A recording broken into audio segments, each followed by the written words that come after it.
we will pull that up and at least start. Okay, and I've.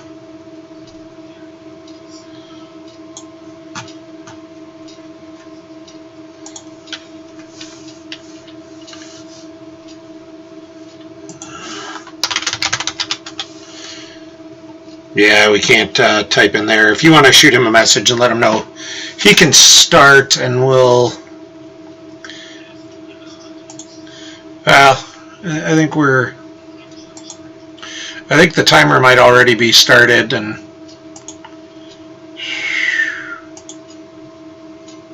Yeah, if you have headphones, see if that'll help. Literally everything, as far as I can tell, is maxed on the volume. So looks like we've got wowzers starting on dark side. Did I guess that one right? I did. Wow, I'm good at that. So I just put them up to start with. So wowzers starting with Hunt Down and Twi'lek for Bad Feeling Have I, and Joe, or How'd We Get Into This Mess, starting just a straight Obi's Hut and signaling for Gunite. So this will be an interesting matchup.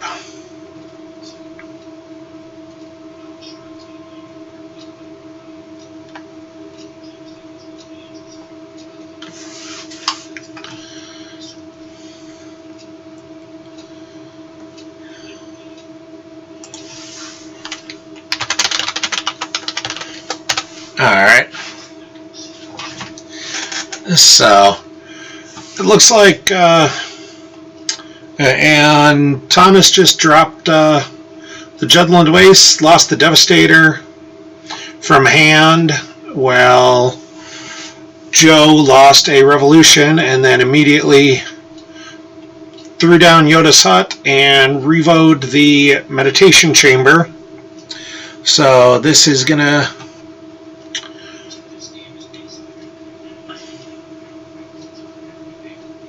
Yep, that's kind of what I'm thinking.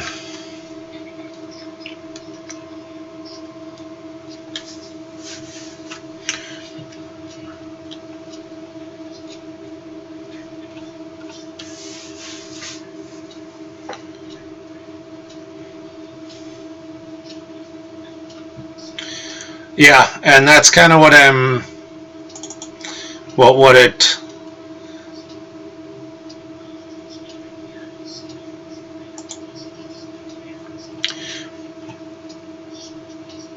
And that's what I'm thinking, is he just doesn't, he may not just not have Vader. He may not have a Vader in hand. And okay, so I'm going to try and relay your thoughts a little bit. So we're going to play telephone because I'm not sure what's going wrong here. This is just a real interesting old school deck that Joe is playing with. If Wowzers doesn't have evaders, this is going to get kind of bad for him quick. Although we did just see Joe went in and canceled Visage, which I think was the right play with Malos. So now he's just got Malos sitting at the Drain 2 site, and Wowzers is still just activating 3 Force. Like, he needs to get Vader out. He needs to do something, and right now it looks like he's just drawing, and he drew up to 13, so he now exceeded the Grimtash, and there's the Grimtash. As we saw a Ula go lost earlier, so this feels like it's, yeah, a lot of hand control, a lot of figure out.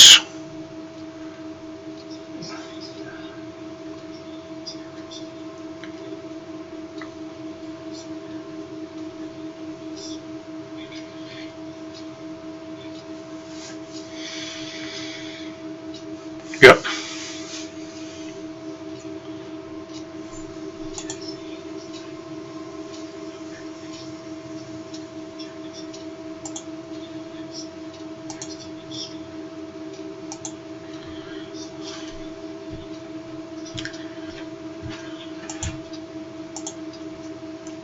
Yeah, and that's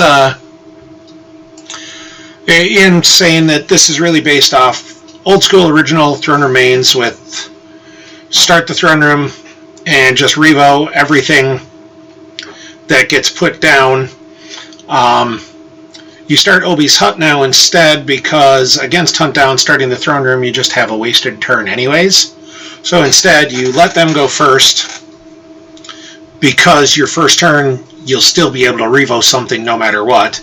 And we see Joe follow up with a wedge to back up Melas as Wowzers activates 3.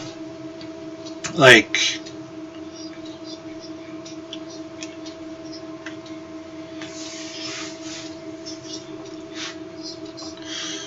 okay.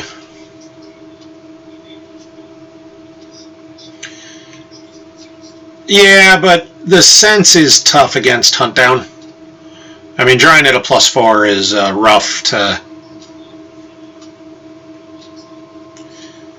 Yeah. No, in a main stack you've got lots of 1s as well, but it's still a harder draw than normal. So...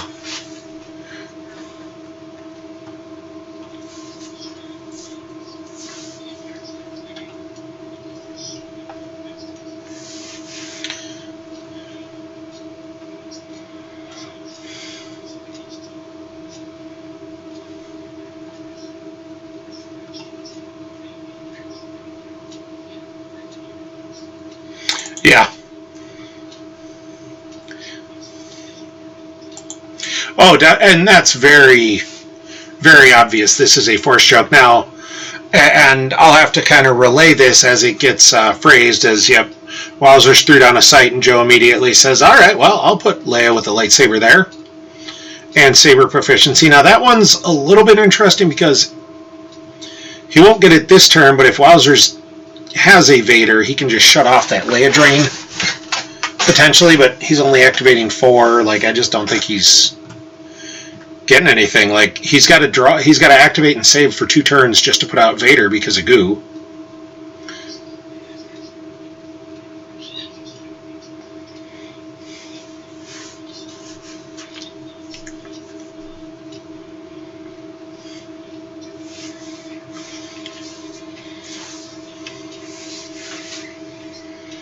Yeah, and they could always just drop down and back up Leia too, because once they hit a battleground, they flip. And all right, so Wowzers just played Unexpected Interruption to go grab Evader, and I get that. I don't love playing it right now.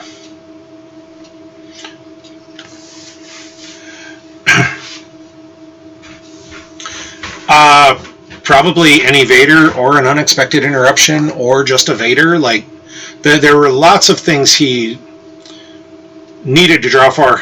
I don't love playing the Vader when he did, because if Joe's got another Revo in hand, it's just Revo the Med Chamber again and call it a day. Like, he really needed that turn of activation, and that would have helped him. So as we see the first Vader hit the lost pile, and there's, yep, exactly what I said. The immediate will redeploy the Revolution. Yeah, I'll be honest, I don't think Thomas is having a lot of fun right now.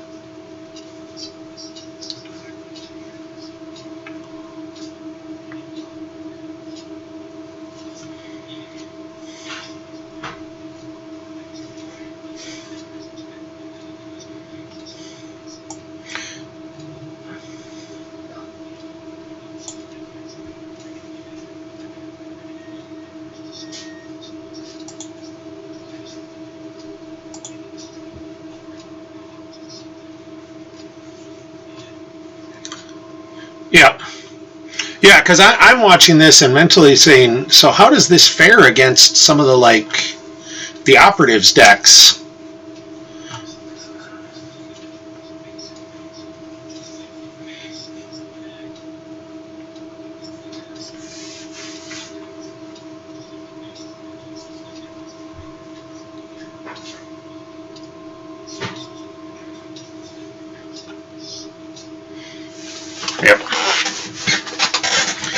Yeah, and that's it. Definitely, I think in the broad meta, I think it definitely is a good call because, yeah, I know Hunt Down was what I messed around with in this event and certainly didn't do well enough to make top 8. But I think I've seen a lot of it looks like the operatives, we've seen the Corelog operatives advance in the other 3, so that's going to be, I feel like that might be a struggle. Yeah. And this deck feels like it might struggle against that spread out operatives.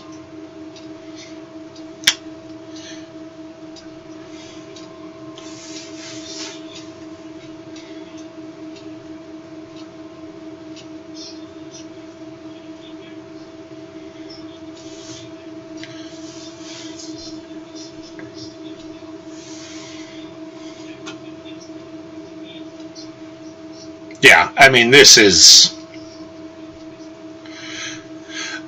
brutal. Like, this isn't, I mean,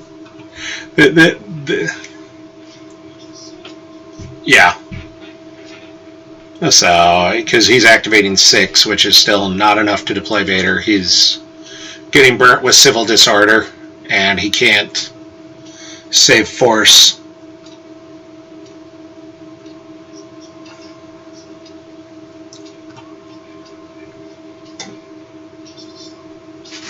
Yeah.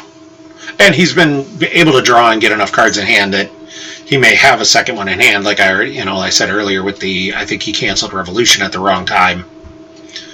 Like, this is, I'm, so he loses a Septoid Droid and loses Tarkin off the top. Like, he's just peeling.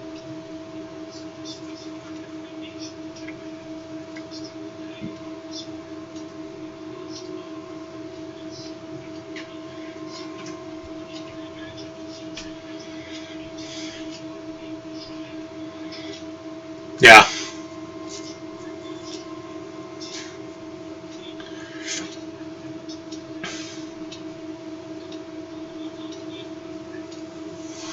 Yeah. And it looks like he's using Beggar to use the 4-Force to drop Grimtash Lost, which revealed a great hand. I mean, disarmed, Choke Vader, Tarkin, Weapon Lev, and Vader's Saber. It's just he doesn't have enough force to do anything with it. Yeah, there is Dark Vader, Darth Lord of the Sith. Yeah, it's like he had Choke Vader in there. But yeah, he just doesn't have enough force to do anything. And yeah, this is brutal. And the one mistake with the Evader, I don't think ended up costing him the game, as he loses an Evader off the top, but it certainly didn't help.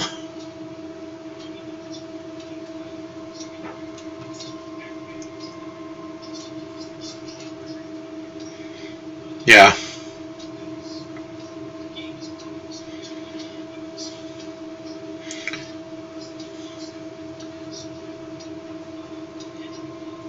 Yep.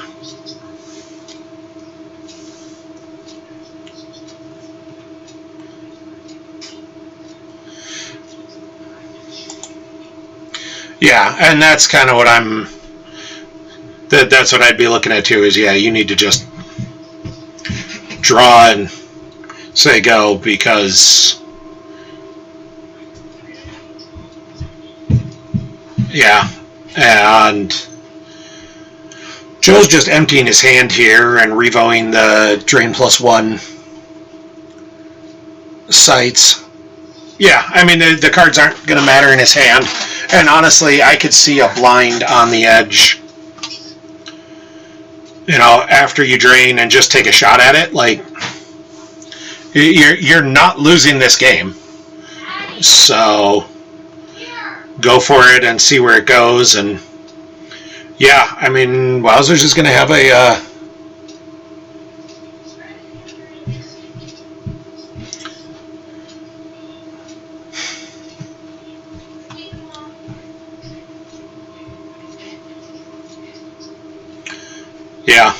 I mean, winning by 31 is going to be tough basically all the time.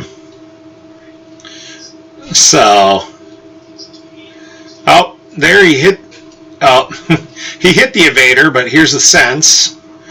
And let's see if he draws the 1. Nope. Yeah. I don't hate that, because if he misses on, like, he put a card back, but he's going to lose. Actually, he put 2 cards back because he put 2 senses back, but now he's going to peel 3 senses back. Eventually, he'll get there.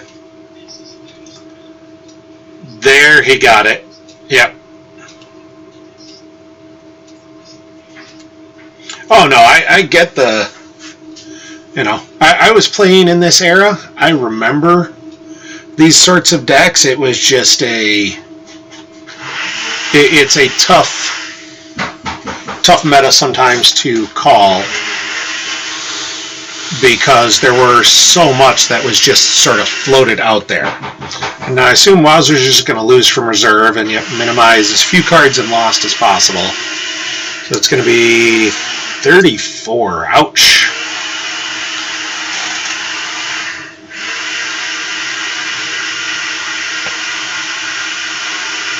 Yeah, I mean, that was that was not what he wanted to have happen.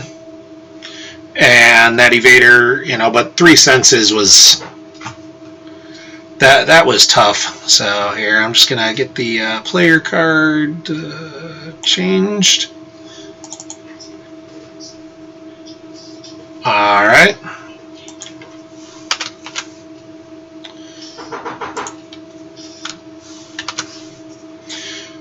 Looks like they are playing game 2, so.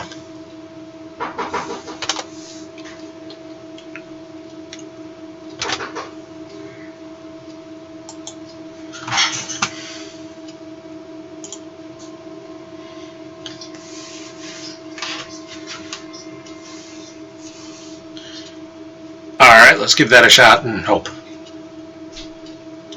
So we're going to try switching zooms here, and as we get ready for the ISB versus Hidden Base matchup on the flip side. So again, Joe, how do we get in this mess? Playing ISB, he won the first game by 34. Let me know if you can hear Ian now. He definitely got a little louder on my end. So this will be interesting. Looks like it's probably some variation of ISB Scum, as he drops no bargain on with the Twilight Advisor, and looks like they don't even remember what the differential was. Yep, 34 is what I wrote down, so.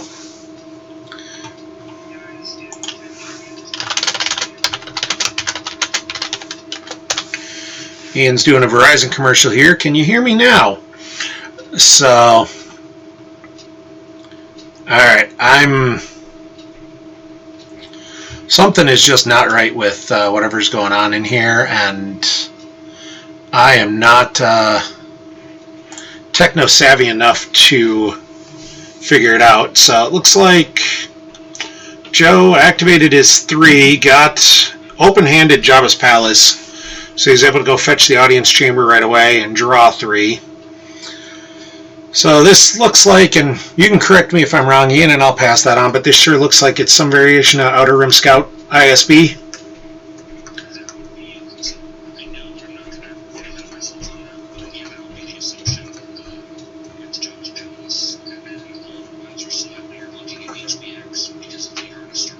Yeah, I mean, this is... HBX is such a was such a popular deck, and definitely kind of a meta warping, because I know, like, that's what I lost to with the Hunt Down. I was playing quite a bit, so I sort of expected to see that. I don't know, like,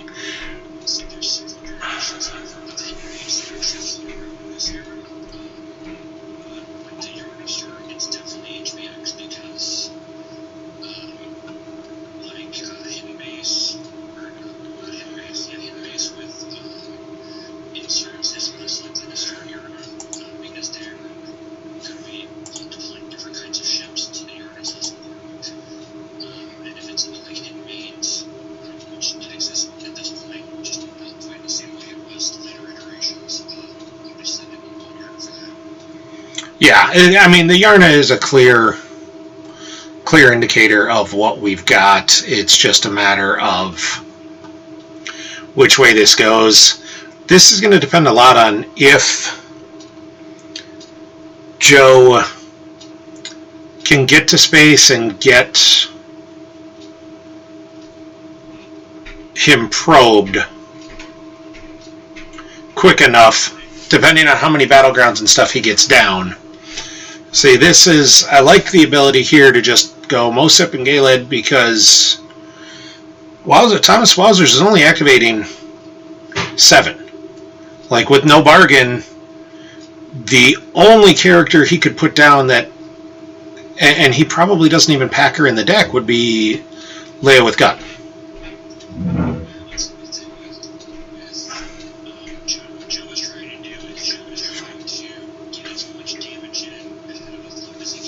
Exactly.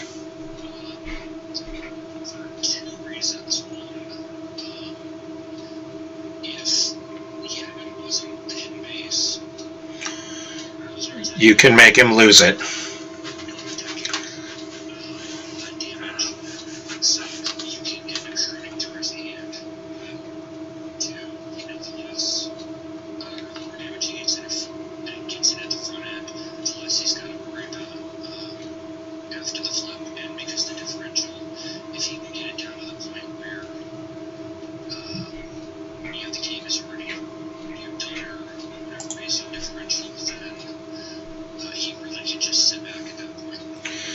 Yeah, and that's going to be the kind of the kicker there, is just, yeah, can he get enough to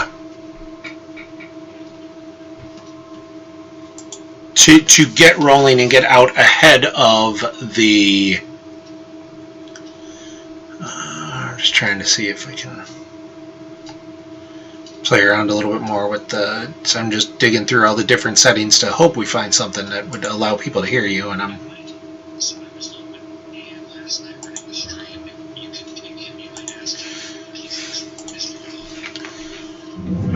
so okay, so he pays the full freight to drop Obi with Saber in front of the.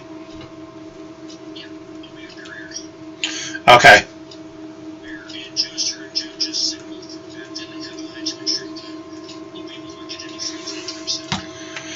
Yeah, and Obi was only going to have 1 or 2 friends. Anyways, this deck's probably running a couple Obis and a couple Lukes, and that's about it as far as ground power. So, unless he's playing something real funky that involves, like, portals, I don't love throwing him at Jabba's Palace instead of at the Audience Chamber. Like, I see he projected the Audience Chamber, but, like, you want to kill Galed and you want to kill Mosep.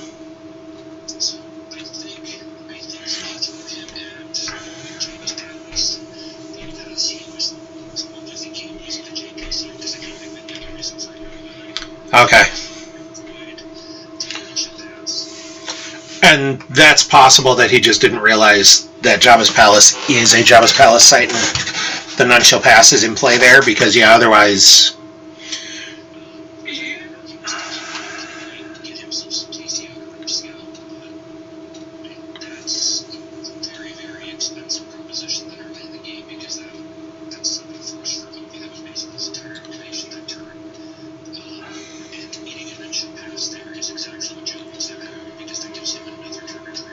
Yeah, and the whole, like, 7, again, like, that, killing that one Outer Rim Scout is fairly immaterial.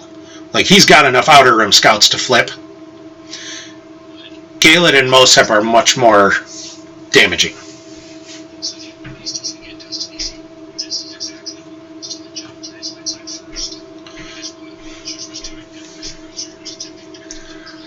Yeah.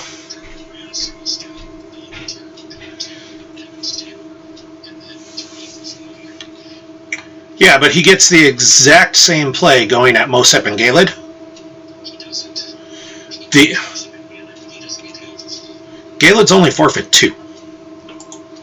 You hit Mosep, Galed forfeits for 2. You still get near the same amount of overflow. Like, I'll trade you that 2 overflow for taking Mosep and Galed off the table immediately. Mosep and Galed will cause more damage long term. So, yeah.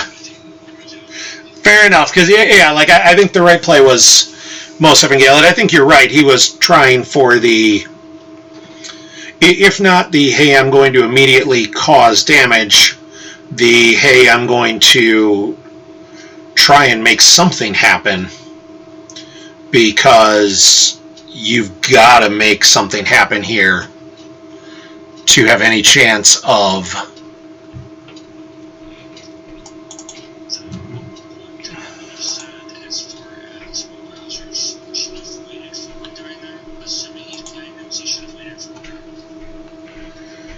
yeah.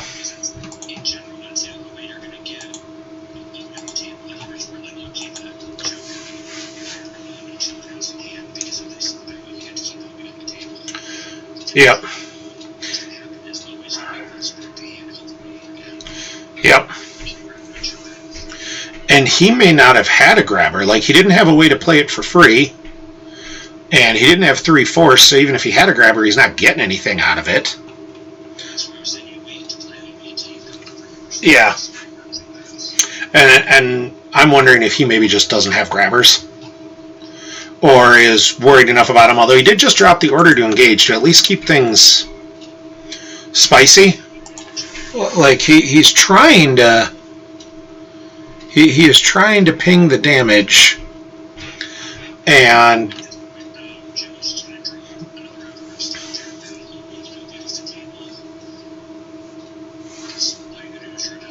yep. And he may have a couple zeros left floating in the deck, but you take that risk 100% of the time, because anything other than the 0, you kill Obi. And yep, yeah, no, it's, we both know what the play is and what's going to happen. It's just a matter of, can he do it? Oh, that could be ugly. All right, well, he's grabbing it first.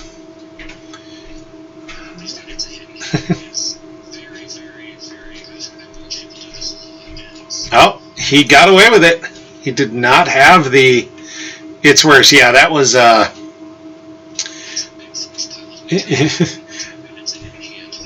yeah, it's worse would have been real ugly. So, and I would hope he has It's a Hit, simply because the Tatooine system would be a solid one to put in and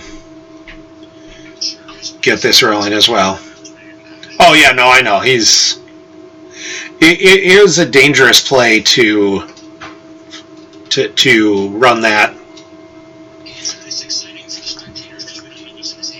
Yeah. No, and ultimately he's got to make some of those exciting plays. Like, you're not winning this game if you just don't take those risks. I think he is. I think he was putting that other, because putting another Outer Rim Scout with him, now he flips. He just wanted to get 4 out first, and figured he'd throw 1 down at Jabba's Palace because it's going to end up there anyways. That makes sense. I'd actually be curious if he's going to move Mosep over to the dungeon after this battle. I assume that he will, because what he's looking to do is, again, he's looking to eat a hit base. So yeah. He's just trying to maximize damage. and so likely what's going to happen with Joe, because he got close and so early, is that when Joe goes down to prove, he is going to prove basically that the system's game out. He's either going to hit you or get Garrison first. Yep. Because, Oh, what did we talk about? There's some floating zeros. He left open Obi, so Obi's gonna, no, he's gonna eat the drain. Yeah, he's not going to. He's gonna take a drain of 1, which is fine. Oh yeah, good point. Yeah.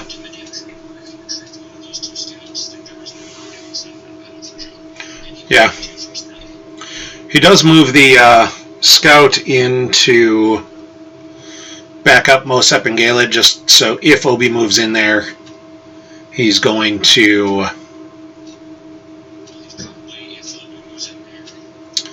I assume he'll look at dropping a hand.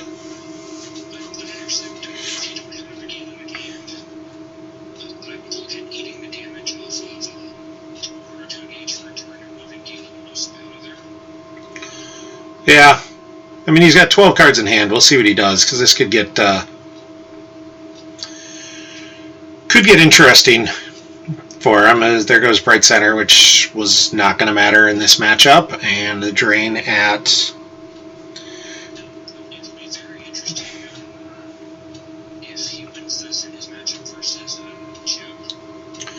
Yeah, the shutting down the operatives, because I mean, you saw the hidden base X-Wings with the planet it's farthest from, which can't be used on Tatooine for this. So...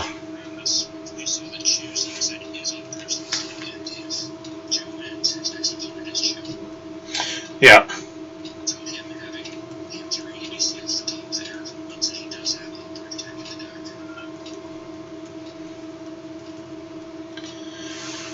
So, throws down Kessel, throws down a Red Squadron, X-Wing.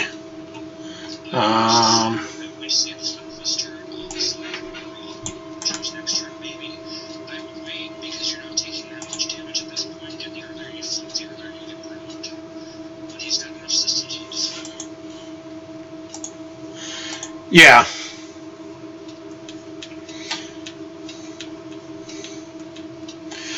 So he's running, you know, we'll see if he flips right now, and he did move Obi in to try and, yeah, shut down the Galed drain. Yep, he's, I mean, he's got it. We talked about this. He's got to play somewhat loose here to try and get in the... Apologize, I'm just talking to Dan a little bit, and I know they can't hear you great, so I'm trying to talk and do this at the same time.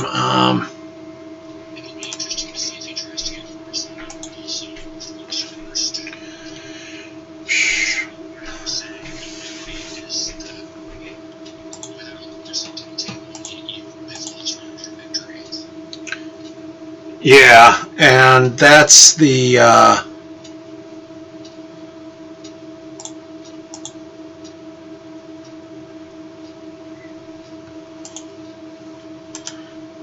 That'll make it much more difficult if he loses that. I'm just trying to... Audio setting...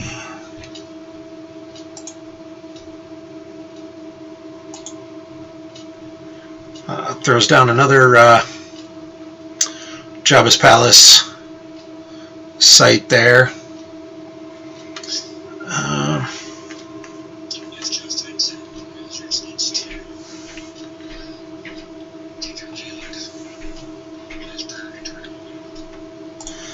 Yeah, if he lets him have it, Gaelet's got to be the first guy to go down. So click on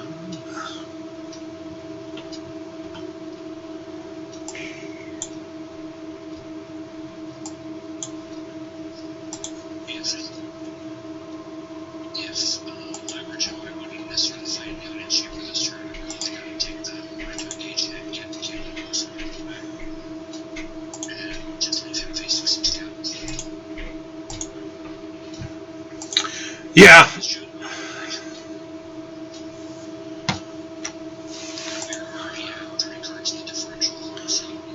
Yeah, no, definitely. It's a get it going. Just try and get it going. And I didn't notice wowzers did not have any force saved, which means there's no hyperscape. Oh, that's gonna sting. Yeah, you're right. There is no hyper escape. Yeah, or this will lock it down pretty quickly.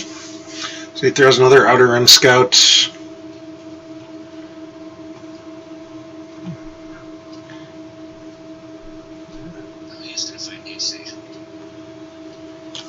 He might have something else in there. Settings.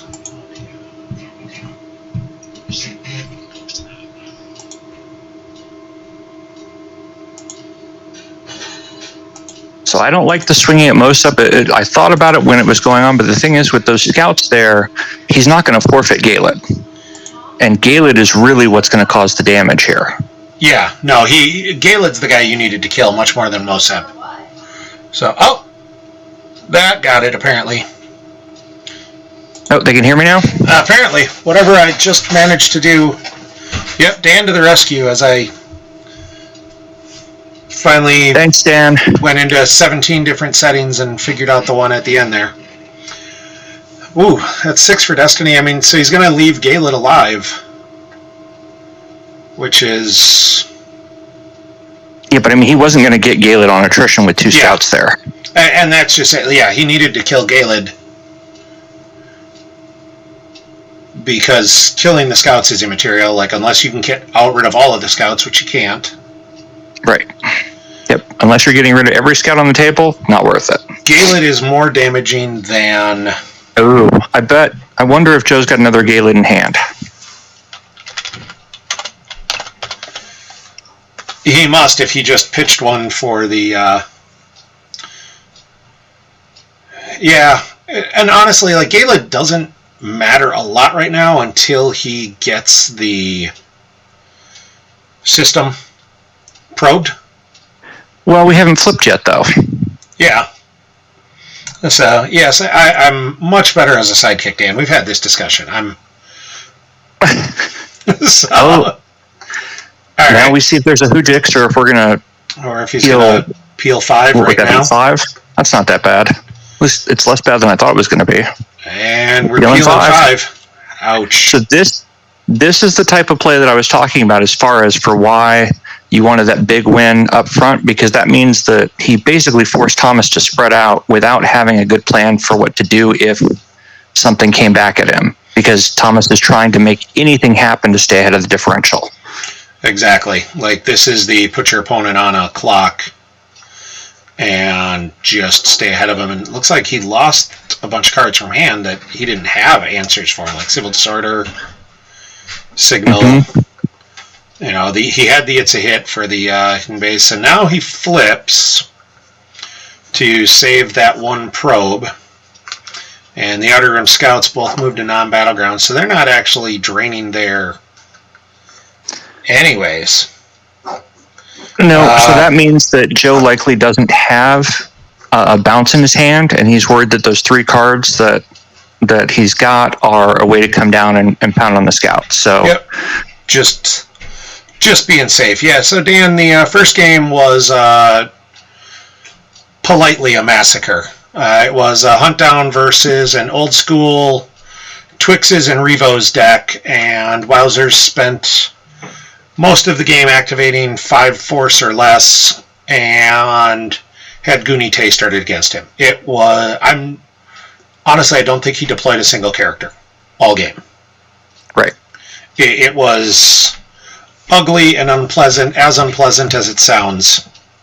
And that was one of the 2 light sides that I had been messing around with possibly doing. Like I said, Joe and I have done a lot of play testing with each other, and so we had been playing around with that just because of how prevalent Hunt Down is in the meta and because of how much that just brutalizes. Oh yeah, that was... Hunt Down. And the token evaders that get run in the PDSE decks that we've seen because of the Revos not being as prevalent, at least on the GEMP meta. I believe back in the day you would still see like 4 evaders in a Hunt Down, 4 to 6, maybe not 6, 4 at least in a Hunt Down back there, but on GEMP you just don't see the Revo decks. Yeah. Or at least we didn't lead up. And the meta, I mean, going back to that era, the meta changed so much slower in some senses than it does now with GEMP. Like, GEMP makes things move so much quicker, because like back in the day, I mean, I've always lived in Minneapolis, and we always had a pretty thriving tournament scene. But we'd have tournaments once a month-ish. You know, you might be able to play every other week if you wanted to drive a little bit. And it's... So some of those changes you just saw a lot less frequently. Yeah, so I was spoiled being in the Denver area in Tatooine. Yeah. I mean, we had consistent tournaments. It's just, you didn't have it going weekly. Here it was like bi-weekly type stuff. Or once a month type stuff, unless you wanted to drive a couple hours one way. Like St. Cloud would run stuff, Duluth would run stuff here in Minnesota, but those are all a decent haul from Minneapolis. And it's just the meta, it always felt like it moved slower pre-GEMP. Like decks would be around for a little while before people figured them out. Because this is still kind of pre-deck tech being big too. This is sort of the start of deck tech, but like deck tech really kind of got used the most in the Endor and then Death Star 2 era. They really picked up a lot there. So I'm not sure why he moved the Devastator to Korlag. Well, I guess I am. So Korlag is a great hidden base. It's a great hidden base to probe because it's a system that you don't have a lot of reason to go to since it's only a drain of 1. Yep. But if I remember correctly, Korlag came out fairly late after Mosep had been top decking things. So my assumption would be that Yavin or Kashyyyk is the hidden base because of Mosep being on the table that early. And I agree. So I'm actually going to give you a flip side why he moved to Korlag instead of Yavin. He may not have a Gick in hand right now. And the one thing HBX can occasionally just do, especially if you move in front of him at Yavin, is here's a Haven, here's 7 X-Wings, and thump.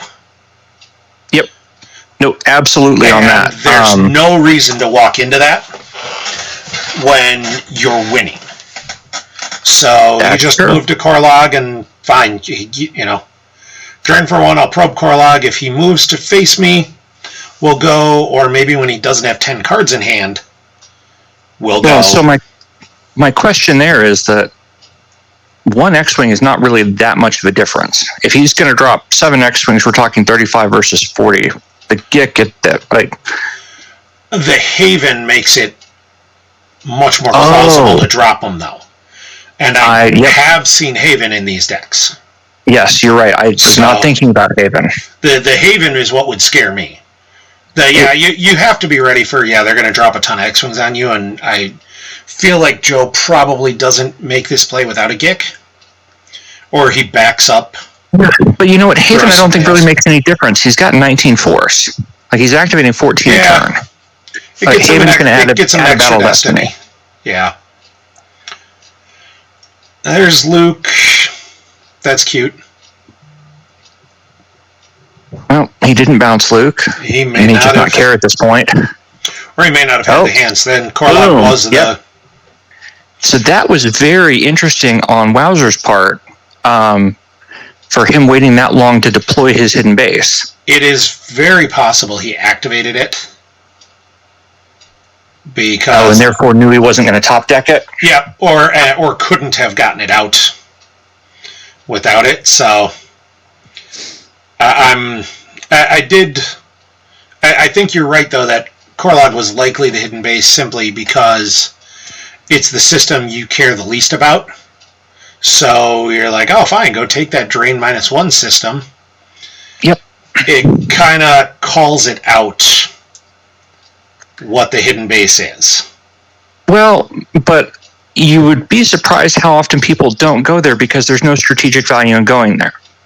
And so it ends up being like, it's like one of these things is not like the others. Yeah. You know, Kashyyyk is a dangerous place to go because you need the ability 6. Yep. But all of the other systems on the table are either going to stop a big drain for the light side or give you a drain of 2.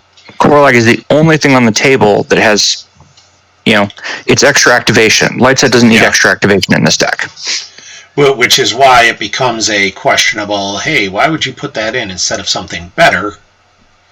It's because you don't care if they go to that drain 1 site. I mean, the fact that Joe probed it, I think we can, call this one all over but the GG. Yep. Because the differential at this point is 18. So even with the giant all wings. And I don't think he's got enough cards for the giant all wing. I mean, he's got 18 and then 9 in hand. So if he dropped 8 X-wings and all wings for 10, that puts him at 28, which is still not enough. 29 because the all wings would go back, or the all wings would go back. Like, that's still just not enough. So I think Wowzers at this point is kind of,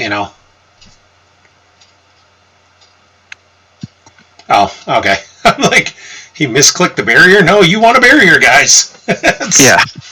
Like, the barrier's the right play. So, yeah, he meant to hit the Space Cruiser because, just getting the Outer Rim Scout. And that totally makes sense for a misclick. Yep, and the Outer Rim Scout would have been, just the revert. I was trying to peek because I didn't remember how many pilots the Space Cruiser could hold. It's 2, so yeah. But it doesn't actually throw a second one. Well, so it doesn't actually matter, though, as far as the pilots go, because it's not like the extra Outer Rim Scout adds anything. It's more if it could only hold 1 pilot. Oh, then we wouldn't have to revert because it wouldn't matter. You don't need to revert, so... You still would, though, because the Outer Rim Scout can just go to be a passenger. Not if he's barriered. That's still movement, I think. Is it? I think it's an unlimited move, but I think it's movement. That would be curious. It doesn't come up very often because usually you just barrier the ship. Yeah. 99% of the time it doesn't matter. So does he have a second barrier? If not, this might be sad. It doesn't look like it. I mean, I'll be honest. If he's waiting to barrier the pilot on the Avenger, we can just call it a game. So, yeah, the first game was definitely a feels bad game. This one, I actually think Wowzers could have won it had he had a better, had he not needed to play from way behind. Mm-hmm. Like, this is a matchup it can win, especially there's the out of nowhere, so he's actually going to kill the Avenger in all likelihood. Yep. So, like, this is a winnable match for him. It's just, I don't think it's ever winnable by 35. Right, and that's something that Joe and I had talked about. And as I said up front, I had told Joe that my advice to him was to play his light side first because I felt like this dark side is less of a sure thing / big win against, hidden base. Yeah. And so, the light side, you have a very good chance of getting a big win out of, at which point your opponent has to play a different game. But the ISB deck can definitely take hidden base.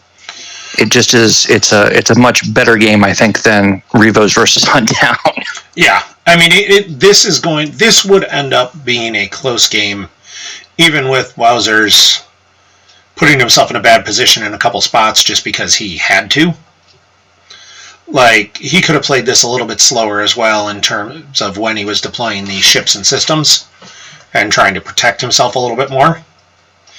But this was just going to be this is a grindy slog, and it's fine, and it's a good game. Yep. He at least got a game. He got one of the two to have fun because, that first game was... Yep, I made a lot of apologies in the lead up to the P2SE event because I was testing Revo decks at one point, and especially in the casual stuff, like I was saying, we just weren't seeing a lot of Evader get played. So there were a number of opponents that I played against that it looked a lot like that whole I'm going to activate 2 force for forever and this is going to be a crappy game. And I'm like, I'm sorry, I'm testing decks for the event. Normally I wouldn't do this to you in a casual game. My bad. The Red Squadron X-Wing and S-Foils, which doesn't matter this turn. mean, he's dropping enough to take him out of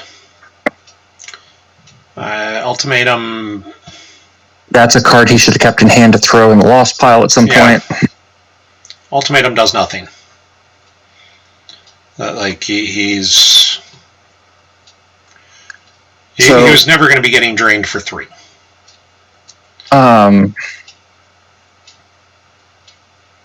It looks like we're going to see a fight over with the Space Cruiser. I totally forgot the Outer Rim Scout would get a Battle Destiny up there. Yep.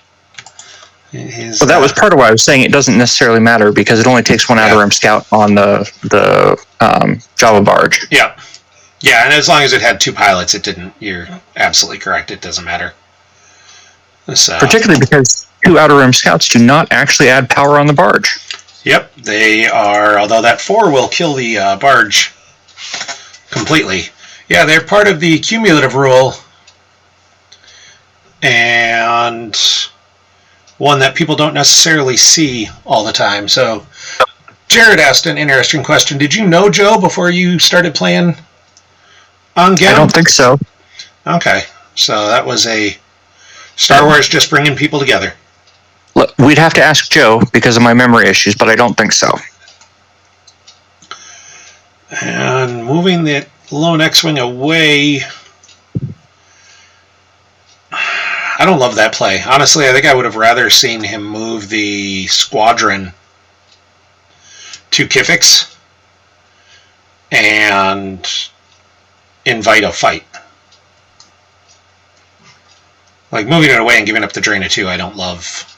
Well, hey, here's the problem, though. So we have already seen 2 Star Destroyers and the Jabba barge. So he's not running a light space package.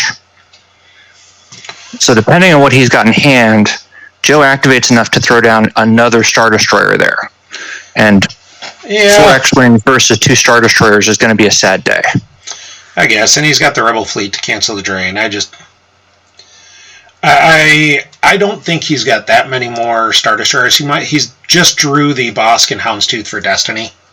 So he certainly doesn't still have that. He doesn't have one of those in. Well, he doesn't have another in hand, I don't think. Why not? That card was way too expensive for what she got out of it. Especially when Scum was suspended. Yeah. Bosk and Houndstooth is a drop and lose, but it stinks against HBX because if they organized attack, you got nothing out of him. I mean, Uncle Curveball, you got to remember, we're talking about Scum here, so yeah, suiciding is not actually a problem. So in the Scum decks I was testing, I was running 2 Bosk and Houndstooth because you can suicide it and then use the other one to retrieve it. Yeah. I mean, Uncle, he could drop, yeah, and I think you're seeing Joe just drop to end it here. Right. Because it didn't matter at this point. Yeah, I don't think he was going to lose. Well, lots of people are playing Bosk in the Tooth.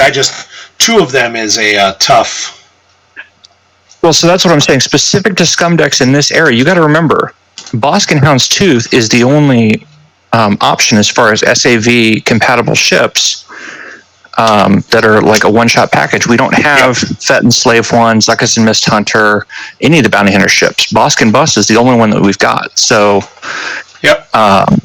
that and the Jabba boat are the only 2 that you can actually go in space with and still do your retrieval. Yeah. But I believe that Joe drew up on this to reveal less cards to his next opponent because he's got no reason to show off more than he has to.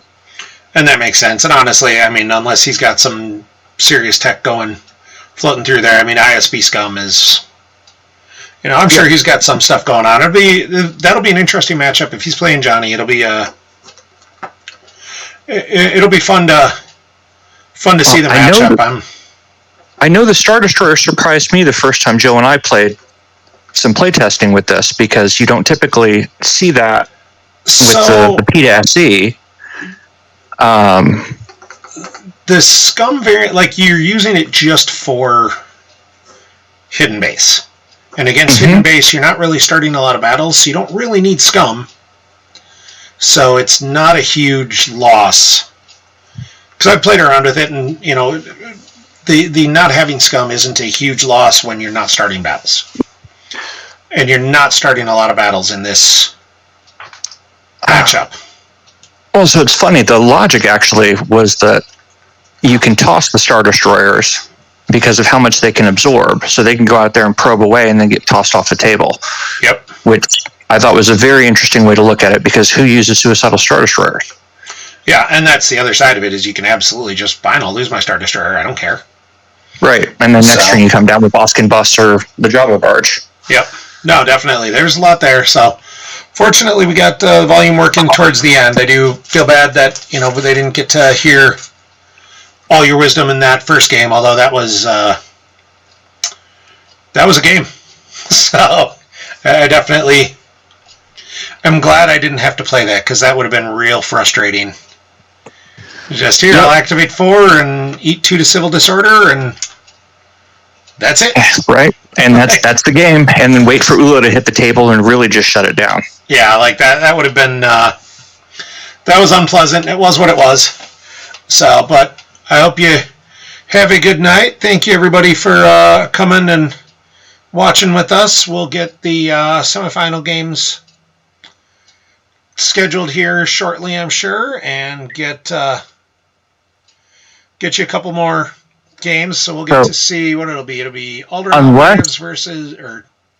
unless something changes up, the next matches should be Chu versus Joe and myself versus Timo. Yep, so it'll be Aldrin Operatives versus ISB and HBX.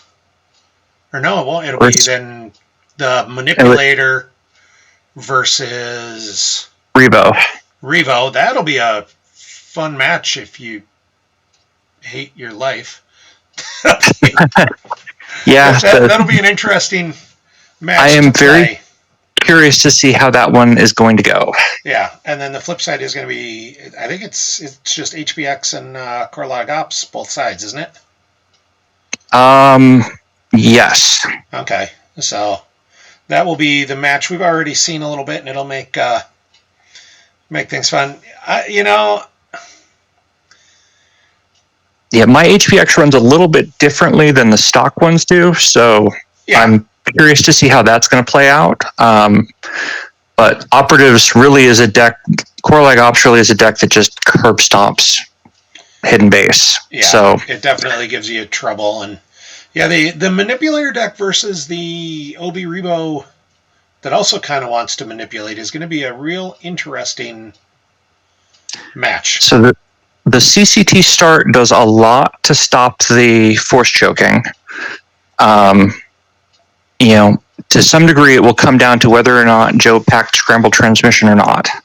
Because if he's able to start scrambled, then Chu is going to be in a lot of trouble on that match, because at that point, he's likely not going to be able to scan, as well as he was using Dark Time, and I think I saw Voyeurs also, and so all of those are going to go straight in the lost pile too. Well, or he's going to prioritize. I mean, if you start scrambled, you just prioritize grabbing shocking, because he's probably only running one shocking. Sure, but Manipulator is also using Dark Time to manage your force pile, and those will go lost, and then any Voyeurs are also going to be going lost, so you can't get the pings off of that. At that point, Joe grabs Sabak, and eventually, he's going to get somebody on the table. Eventually. So, if he's not running scrambled, though, then Joe's got an uphill battle, and more than likely, because he's not going to be able to get the same level of choke he does against Huntdown. And we saw a lot of screws from Chu the other day. Yeah, if he doesn't have a way to stop that, it'll be rough. So we'll hopefully get to all of us enjoy watching it, and we'll see who does the commentary for it. Thank you for joining us today. Thank you, everybody, for watching. Hope you all have a good night, or whatever is... whatever time zone it is for you. And everyone, please buy Wowzers a beer for that game one. Yeah, Wowzers, if you come to Worlds, I'll buy you a beer after I have you autograph a Revolution, because I like to twist the knife just a little bit. But I hope to see everybody at Worlds in New Jersey in August. You'll see, myself and Dan Tartaglione will certainly be there, so you can come and hang out with the the Star Wars superstars. I mean, we're famous almost. There's almost a dozen people in chat right now, so we can hang out with you. But yeah, I hope you had fun, Wowzers. It was cool to see a new name making that top 8 and doing something interesting. And I'm gonna go eat dinner now. So same here. Cheers. For coming. Cheers. Have a great one. And we will see you next time.